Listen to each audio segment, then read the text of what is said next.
Hello aspirants. तो NEET 2025 में ज़्यादा समय बचा नहीं है, 6 साढ़े 6 महीने बचे हुए हैं।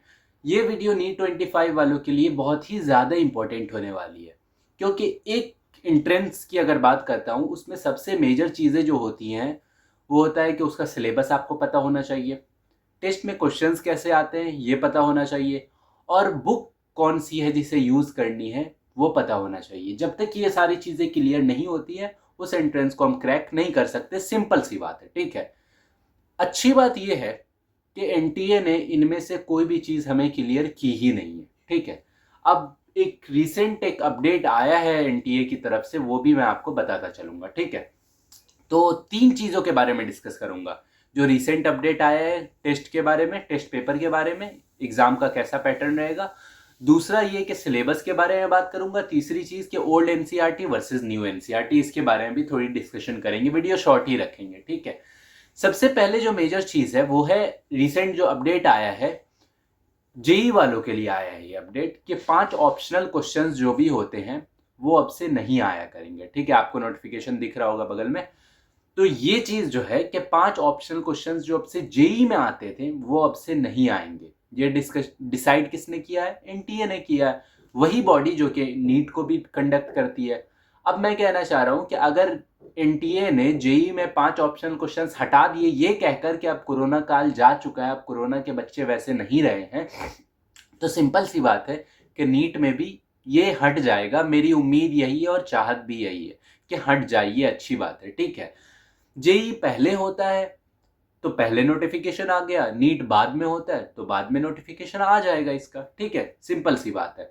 अब मैं ये बता रहा हूं कि इसके फायदे क्या है, क्योंकि तुम लोग क्या होगा अपने पॉइंट ऑफ व्यू से सोचोगे कि अरे मैं क्वेश्चंस नहीं कर पाऊंगा, कुछ क्वेश्चंस छूट जाएंगे। तो अब अपनी तरफ से तो तुम घाटा ही सोचोगे, लेकिन मैं एक ओवरऑल पॉइंट ऑफ व्यू तुम्हें देना चाहूंगा। तुम एक ऐसे बंदे हो जो कि पूरा पढ़ के जा रहे हो, सारे क्वेश्चंस करके जा रहे हो, सारी चीजें हैं तुम्हारे पास। तुम जाते हो क्वेश्चन पेपर अटेम्प्ट करते हो, तुम्हारे सारे क्वेश्चंस हो जाते हैं, तुम 720 स्कोर कर लेते हो, AIR 1। दूसरे तरफ एक और बच्चा है जो कि तैयारी तो करके आया है, कुछ टॉपिक्स छोड़ के आया था, जो कि सेक्शन बी में आ गए। अब सेक्शन बी में आए हैं और 5 क्वेश्चंस उसे छोड़ने हैं, वो 5 क्वेश्चंस उससे नहीं बने, उसने वो छोड़ दिए और बाकी कर लिए। अब उसके भी 720 आए, लेकिन वो डिजर्विंग तो नहीं रहा। तुम डिजर्विंग थे लेकिन वो डिजर्विंग नहीं रहा। ये दिक्कत तब से आ रही है जब से ऑप्शनल क्वेश्चंस आ रहे हैं नीट में और जेई में, ठीक है। इसी वजह से टॉपर्स बहुत ज़्यादा प्रोड्यूस हो रहे हैं। मैं कह रहा हूँ जो तुम लोग इतना कंफ्यूज हो रहे हो ना कि कट ऑफ क्या रहेगा, ये कैसा रहेगा, पेपर वेपर, ये सब नॉर्मल ही रहेगा। बस एक चीज़ बदलेगी, वो 5 ऑप्शनल क्वेश्चंस की, और ये बहुत एक अच्छा इनिशिएटिव होगा कि सारे कट ऑफ डाउन पड़ जाएंगे, ठीक है। मार्क्स भी तुम्हें कम लाने पे कॉलेज मिल जाएगा। ये सारी चीज़ें तब होंगी जब 5 ऑप्शनल क्वेश्चंस नहीं होंगे, ठीक है। मैं खुद 5 ऑप्शनल क्वेश्चंस होते हैं ना, 4 तरफ, तो 5 चौक 20, तो 5 ऑप्शनल क्वेश्चंस 4 सब्जेक्ट में, तो 5 चौक 20 क्वेश्चंस तुम्हें ऐसे ही मिल जाते हैं। समझो कि जूलॉजी में 5 क्वेश्चंस, बॉटनी में 5 क्वेश्चंस, 5 फिजिक्स, 5 केमिस्ट्री, तो 5 चौक 20 क्वेश्चंस हुए। 20 क्वेश्चंस मतलब 4 दूना 8, 80 मार्क्स।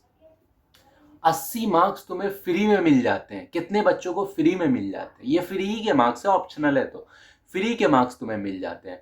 इसकी वजह से क्या होता है कि तुम्हारी जो चीज़ें होती है ना, एक टॉपर एक नॉन टॉपर दोनों बराबर हो जाते हैं। अब से ये नहीं होगा, तो ये सारी चीज़ें बहुत अच्छे से जाएंगी, इसलिए इससे बिल्कुल टेंशन मत लेना। मैं यही प्रूव करना चाह रहा हूँ, तुम इसे टेंशन में मत लेना कि अब से ये नहीं रहेगा, वो नहीं। इन फ्यूचर अगर 5 क्वेश्चन हट जाते हैं तो तुम अपने लिए खुश रहना एक साइड से कि अब से टॉपर्स, कट ऑफ, ये सारी चीज़ें घटेंगी, ठीक है। 80 मार्क्स, मैंने बताया ना 80 मार्क्स का सवाल है, जो कि 80 मार्क्स मतलब 20-30 हज़ार रैंक गिरा देगा तुम्हारा आराम से, ठीक है। तो 80 मार्क्स बहुत ज़्यादा होते हैं, बहुत ज़्यादा, ठीक है।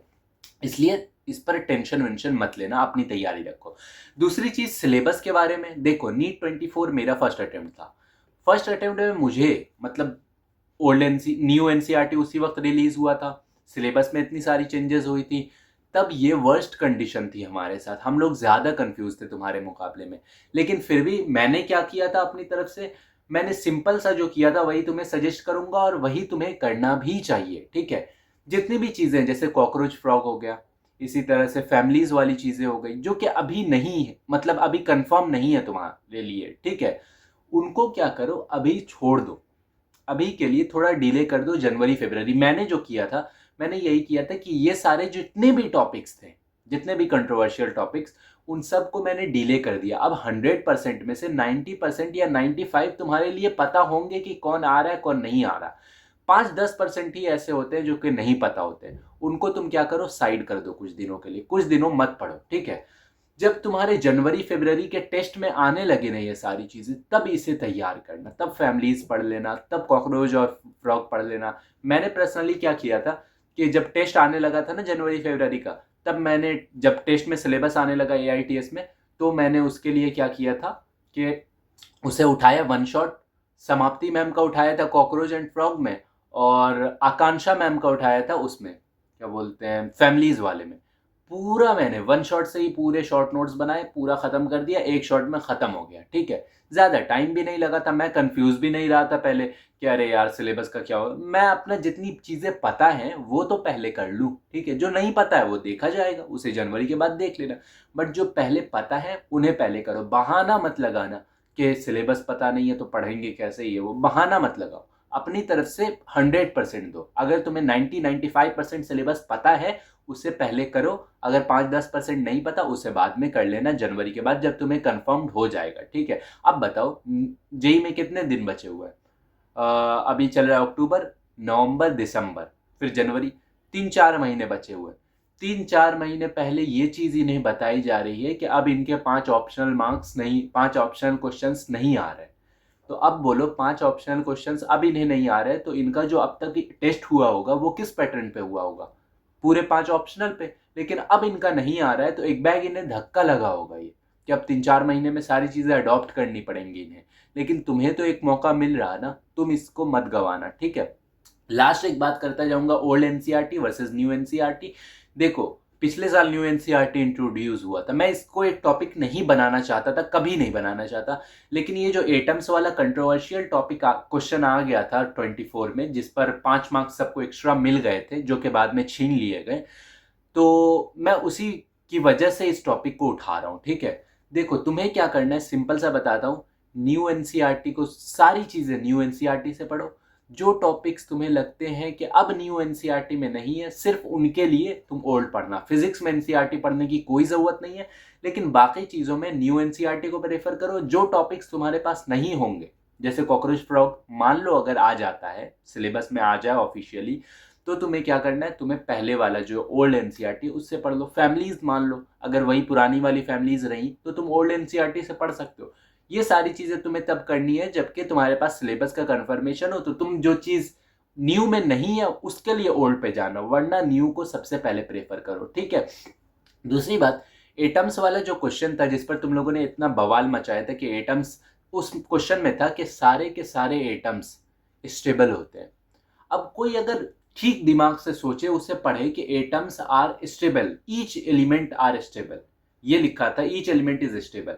तो अब ये देखते ही मेरे दिमाग में आया कि थोरियम, यूरेनियम, पूरे के पूरे एक्टिनोइड सीरीज सब रेडियो एक्टिव है। ये सब स्टेबल कहाँ है? ये सब स्टेबिलिटी ही पाने के लिए टूटते रहते हैं, रेडियो एक्टिविटी करते हैं।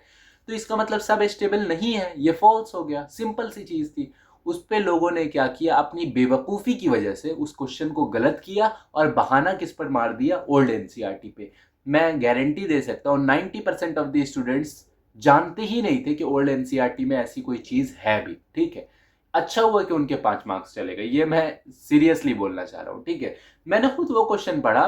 सिंपल सी बात है, अगर तुम इतना सिलेबस पढ़ते हो, इतने डिजर्विंग कैंडिडेट हो, तुम्हें पता होगा कि रेडियो एक्टिविटी क्या होती है, ठीक है।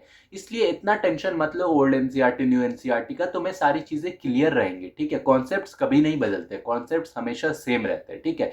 कॉन्सेप्चुअल वे में चलो, टेंशन मत लो किसी भी चीज की, सिलेबस नहीं पता, ये हो सब कुछ तुम्हें पता है। एक अप्रोच रखो, एक डायरेक्शन रखो, जो मैंने सजेशन दिया उस चीजों को अपनाओ, तुम्हारा श्योरली सिलेक्शन हो जाएगा। और ज्यादा अफवाहों में मत पड़ना।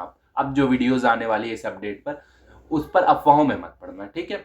बाकी वीडियो में कुछ भी अच्छा लगता हो लाइक ज़रूर कर देना, और टेलीग्राम चैनल का लिंक होगा मेरे डिस्क्रिप्शन में, उसे ज्वाइन कर लेना। बाकी कोई भी दिक्कत हो, कोई भी प्रॉब्लम हो तो यूट्यूब पे कमेंट कर देना, मैं रिप्लाई कर दूंगा। Thank you.